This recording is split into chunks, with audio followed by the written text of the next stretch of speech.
तेजस्वी प्रसाद यादव ने अकेले किया नामांकन, महागठबंधन हो चुका है ध्वस्त। आज रात पर रहा काफी भारी, अब होगा महागठबंधन के टूटने का ऐलान। दोस्तों नमस्कार, मैं हूं आपका दोस्त एस के चौधरी। आखिर तेजस्वी प्रसाद यादव के द्वारा अकेले ही नामांकन का पर्चा भरा जाना और दूसरी तरफ सीटों के बंटवारे को लेकर एकता नहीं दिखाते हुए तमाम घटक दलों के स्तर से अपने अपने प्रत्याशियों का नामांकन कराना ने स्पष्ट कर दिया है कि आखिर महागठबंधन सिर्फ टूटी ही नहीं है, पूर्ण रूपेण ध्वस्त होने के कगार पर है। दोस्तों 15 अक्टूबर 2025 की रात काफ़ी अहम है और इस अहम में नीतीश कुमार की भूमिका भी काफ़ी अहम मानी जा रही है। आखिर क्या कुछ होने वाला है, आइए हम विस्तार पूर्वक चर्चा करते हैं कि आखिर महागठबंधन के एकता का 16 अक्टूबर को प्रेस कॉन्फ्रेंस किया जाएगा या फिर 17 अक्टूबर को महागठबंधन टूट जाने का ऐलान किया जाएगा। अब बिहार की जनता को यही देखना बाकी रह गया है। आइए दोस्तों इस पर हम विस्तार पूर्वक चर्चा करते हैं। आखिर कौन सा वो तथ्य है जो स्पष्ट करता है कि महागठबंधन सिर्फ टूटा ही नहीं, ध्वस्त हो चुका है, या फिर कौन सा ऐसा नज़ारा है जो यह पेश करता है कि महागठबंधन के लिए आज रात भारी है। बच गया तो बहुत बड़ी बात, टूट गया तो इतिहास के पन्नों पर दर्ज होगा। दोस्तों इस पर विस्तार पूर्वक चर्चा करने से पहले एक बार फिर से मैं आपसे गुजारिश करूंगा, आपने अभी तक हमारे इस चैनल शौर्या हिंदी न्यूज़ को सब्सक्राइब नहीं किए हैं तो कृपया अभी सब्सक्राइब कर लेंगे, क्योंकि मैं आपको बिना पक्षपात किए हर बिंदुओं पर सटीक विश्लेषणों से अवगत कराऊंगा। दोस्तों मैं बता दूं कि तेजस्वी प्रसाद यादव के द्वारा वैशाली के राघोपुर क्षेत्र से अपना नामांकन पर्चा दाखिल कर दिया गया। बड़े ही उत्साहपूर्वक आम जनताओं की भागीदारी दिखी, लेकिन सबसे बड़ी बात यह रही कि महागठबंधन के नेताओं की भागीदारी नहीं रही। हालांकि ये भी बात सत्य है कि तेजस्वी प्रसाद यादव के परिवारों में उनके माता पिता लालू प्रसाद यादव, राबड़ी देवी और बहन मीसा भारती की भूमिका दिखी, तो वहीं बड़े भाई तेज प्रताप यादव भी शरीक नहीं हुए। आखिर महागठबंधन के नेता कहां चले गए, ये बड़ी बात बन गई है। तेजस्वी प्रसाद यादव जो कि मुख्यमंत्री, महागठबंधन के अंदर मुख्यमंत्री फेस है, और मुख्यमंत्री फेस होने के बाद घटक दलों के एक भी नेता उनके उस नामांकन प्रक्रिया में भाग नहीं ले, ये बहुत बड़ी बात हो चुकी है। दोस्तों यह तो स्पष्ट कर रहा है कि महागठबंधन पूरी तरह ध्वस्त हो चुका है, टूटी नहीं है, ध्वस्त हो चुका है। लेकिन दूसरी तरफ आप गौर करेंगे तो आखिर महागठबंधन के घटक दलों की स्तर से आखिर इसके लिए ऐलान क्यों नहीं किया जा रहा है, ये भी सवाल है। तीसरी बातों पर आप गौर करेंगे तो महागठबंधन के घटक दलों के स्तर से सभी सीटों पर लड़ने, यानी कांग्रेस के स्तर से भी अभी भी 61 सीटों पर लड़ने की बातें क्यों की जा रही है। चौथी बातों पर आप गौर करेंगे तो मुकेश सहनी के द्वारा अभी भी महागठबंधन की ओर से डिप्टी सीएम का ऐलान करने की बातें क्यों की जा रही है। पांचवी बातों पर आप गौर करेंगे तो आखिर महागठबंधन के अंदर घटक दलों के स्तर से अपने कोटे से ज़्यादा सीटों को, ज़्यादा प्रत्याशियों को सिंबल क्यों नहीं बांटा जा रहा है, यह बड़ा सवाल बन चुका है। दोस्तों आखिर इसके पीछे के रहस्यों पर गौर करेंगे तो आपको स्पष्ट हो जाएगा कि आखिर क्या कारण है। दोस्तों एक बात सामने उभर कर आ रही है कि दिल्ली में आखिर कांग्रेस के द्वारा जो खेला किया गया और जो भी मुद्दा बन चुका है, कांग्रेस के स्तर से बन चुका है। कांग्रेस महागठबंधन, यानी कांग्रेस की ओर से ही सबसे पहला कदम बढ़ाया गया महागठबंधन के द्वार से अपने कदम को हटाना, और इसमें सीटों को लेकर पूरी अपनी अडिगता दिखाई गई थी तेजस्वी प्रसाद यादव की ओर से। जब दिल्ली में बैठक हुई थी, बता देना चाहेंगे कि उस वक्त कुछ बातें हुई थी। तेजस्वी प्रसाद यादव के द्वारा ये भी बातें बोल दी गई थी बैठक में कि गठबंधन ऐसे नहीं चलता है, और उसके बाद ये खबर आ गई है कि कांग्रेस और साथ ही साथ तेजस्वी प्रसाद यादव के बीच बातचीत, यानी आरजेडी के बीच बातचीत बंद हो गई है। वहीं पर आप गौर करेंगे तो मुकेश सहनी की बातचीत भी आखिर बंद हो गई है तेजस्वी प्रसाद यादव के साथ। वहीं पर आप बात करेंगे तो भाकपा माले जिनके 12 विधायक अभी भी हैं, उनकी भी बातचीत तेजस्वी प्रसाद यादव के साथ बंद हो गई है। तो क्या आरजेडी अकेले चुनावी मैदान में है? एक बात गौर करेंगे दोस्तों कि सबसे पहले कदम बढ़ाते हुए आखिर सीपीआई एमएल भाकपा माले के स्तर से ही अपने 18 विधानसभा सीटों पर उम्मीदवारी पेश कर दी गई। इस सीटों के बंटवारे में पेश के बीच में उन्होंने सिंबल भी बांट दिया और साथ ही साथ उनके तमाम प्रत्याशियों में से 12 से ऊपर प्रत्याशियों ने नामांकन भी करा लिया है। लगभग 12 प्रत्याशियों ने नामांकन करा लिया है। लेकिन बड़ी बात आप गौर करेंगे तो उनके सीपीआई एमएल के प्रत्याशी जो ही नामांकन कराते हैं उन्हें गिरफ्तार भी कर लिया जाता है। दोस्तों यहाँ पर आप सिवान के वो विधानसभा क्षेत्र है दरौली विधानसभा क्षेत्र, जहाँ से सत्यमेव राम के द्वारा बीते कल 14 अक्टूबर को नामांकन किया गया और नामांकन के तुरंत बाद ही नामांकन होते ही पुलिस के द्वारा उन्हें वर्ष 2005 के एक केस में जो रेल रोको यात्रा से संबंधित था, उस बात की जानकारी उस सत्यमेव राम सीपीआई एमएल कैंडिडेट के पास भी नहीं थी, उस केस की जानकारी, और उन्हें गिरफ्तार कर लिया गया। दूसरी बात आप गौर करेंगे तो 15 अक्टूबर को भोरे विधानसभा क्षेत्र से जितेंद्र पासवान के द्वारा नामांकन दाखिल किया गया और उसके बाद उन्हें भी गिरफ्तार कर लिया गया। आखिर ये हो क्या रहा है? आप यहाँ पर गौर करेंगे, भाकपा माले के स्तर से यह संदेश दिया जा रहा है कि इंडिया गठबंधन के समर्थक उम्मीदवार के नामांकन कराते ही सरकार के इशारे पर इन्हें गिरफ्तार किया जा रहा है।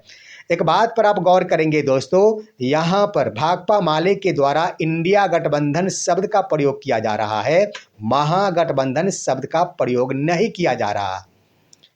सरकार की बातें की जा रही है। सरकार तो सवाल उठ रहा है कि आखिर सरकार किसके इशारे पर ऐसा कर रही।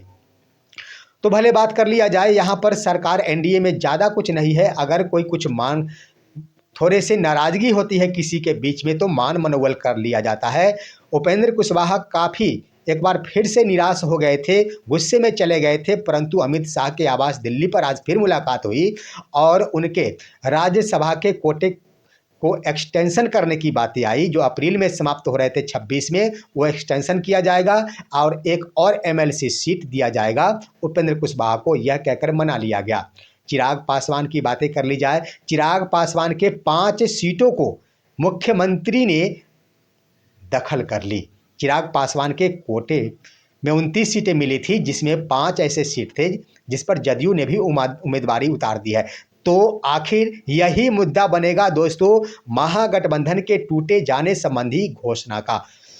तो हम बातें कर रहे हैं कि क्यों नहीं घोषणा किया जा रहा है, तो इसके पीछे का कारण यही है दोस्तों कि अभी जो भी है तमाम महागठबंधन के घटक दलों के स्तर से नामांकन की प्रक्रिया प्रारंभ है। तमाम घटक दल अभी भी ताज़ा खबर बता देना चाहेंगे कि कांग्रेस के तमाम बिहार के नेताओं को 4 दिनों से दिल्ली में ही रोका गया था और दिल्ली में रोककर अंततः 15 अक्टूबर को देर शाम वो सभी पटना आए हैं और पटना में टिकट वितरण का कार्य प्रारंभ किया गया है, लेकिन बिना समझौता के तहत, और वो भी सीट उतनी सीटों पर जो उनके कोटे के अंतर्गत आते हैं। संभावना ये जताई जा रही है कि 61 सीटों के साथ आई है कांग्रेस।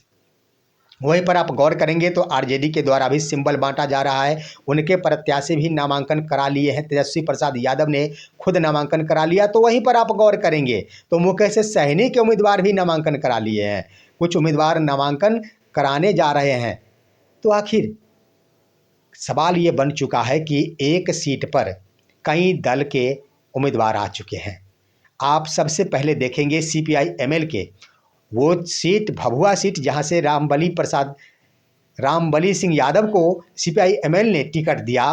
वहीं पर आरजेडी की ओर से राहुल शर्मा को अभी तक टिकट नहीं, लेकिन टिकट देने की बात हो रही है। बेगूसराय की वो सीट है जिस पर आरजेडी ने भी उम्मीदवार उतार दिए हैं और सीपीआई एमएल ने भी उम्मीदवार उतार दिए हैं।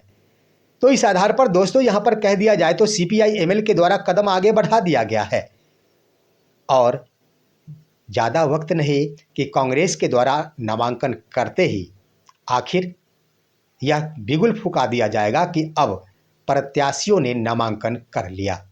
तो प्रत्याशी जो ही नामांकन करेंगे, एक विधानसभा सीट में महागठबंधन के कई दलों के प्रत्याशी होंगे। उस वक्त क्या रास्ता निकलेगा, ये भी गौर करने की जरूरत है। दोस्तों, एक बात मैं बता देना चाहता हूं कि आखिर क्या पॉलिटिक्स है। आरजेडी ने यह घोषणा की थी कि मैं कुछ शर्त के साथ सिंबल बांटूंगा और टिकट प्रदान करूंगा। जिस वक्त भी महागठबंधन के अंदर आखिर एक रूपता स्थापित हो जाती है, सीटों को लेकर आपसी सहमति बन जाती है, उस वक्त अपना अपना टिकट, अपना अपना दावेदारी वापस लेना होगा।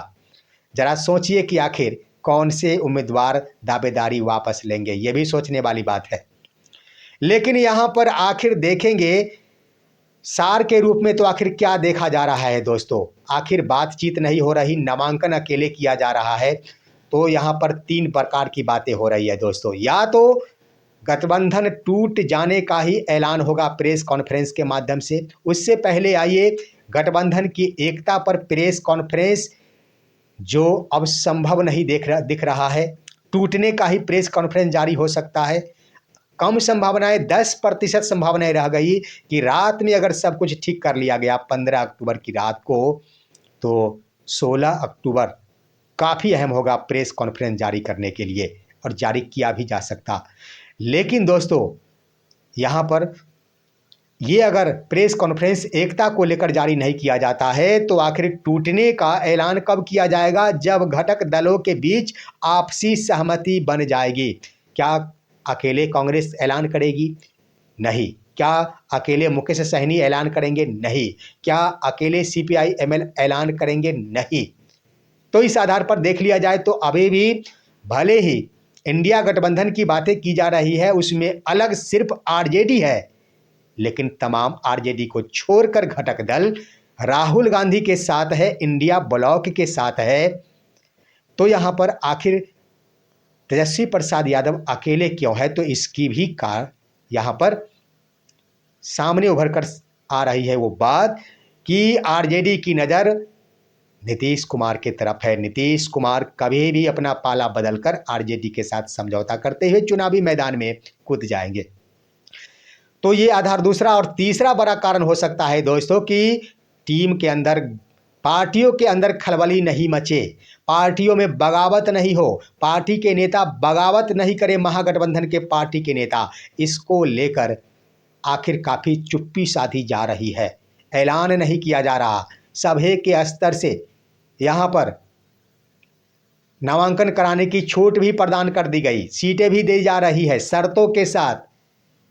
अगर ऐलान हो जाएगा तो ही दोस्तों वो आखिर कैंडिडेट चुनाव लड़ेंगे ही, वैसे जो महागठबंधन या फिर उसके घटक दलों के नेता होंगे, जिनके स्तर से निर्दलीय भी चुनाव लड़ा जा सकेगा। अगर ऐलान नहीं भी होता है तो भी वो नामांकन करेंगे, बाद में ऐलान होता है तो भी कोई बात नहीं। तो इस तरह से दोस्तों ये अपनाया जा सकता है कि किसी तरह इस बात को लेकर भगदड़ नहीं मचे महागठबंधन के घटक दलों के नेताओं के बीच। इन राहों को अपनाते हुए भी महागठबंधन के स्तर से चुप्पी साध ली गई है। लेकिन तमाम मसलों पर आप गौर करेंगे तो एक बात झलकती है जो स्पष्ट हमको दिखाई दे रहा है, भले कितना ही कुछ हो जाए, लेकिन अगर महागठबंधन के आपसी अंदरूनी राजनीति पॉलिटिक्स के तहत ये गेम खेला जाता अगर, तो स्वाभाविक है कि एक ना एक दल तेजस्वी प्रसाद यादव के उस नामांकन प्रक्रिया में भाग जरूर लेते। दोस्तों यह स्पष्ट हो चुका है और बहुत ही जल्द संभावना है। मैं बता देना चाहूँगा अंतिम रूप से 16 अक्टूबर 2025 की सुबह या तो महागठबंधन के एकता संबंधी सीटों के बंटवारे को लेकर प्रेस कॉन्फ्रेंस जारी किया जाएगा, अन्यथा महागठबंधन से अलग होने का ऐलान शुरू कर दिया जाएगा। प्रेस कॉन्फ्रेंस होगा महागठबंधन टूट जाने का। देखना है क्या कुछ होता है। फिलहाल आज की खबर यहीं तक। आप सभी का इन मसलों पर क्या कहना है, अपनी राय कमेंट के माध्यम से दीजिए। हमारे इस वीडियो को ज़्यादा से ज़्यादा शेयर कीजिए और आप दीजिए अपने दोस्त को इजाज़त। हम फिर मिलेंगे आपसे अगले वीडियो में, तब तक के लिए नमस्कार।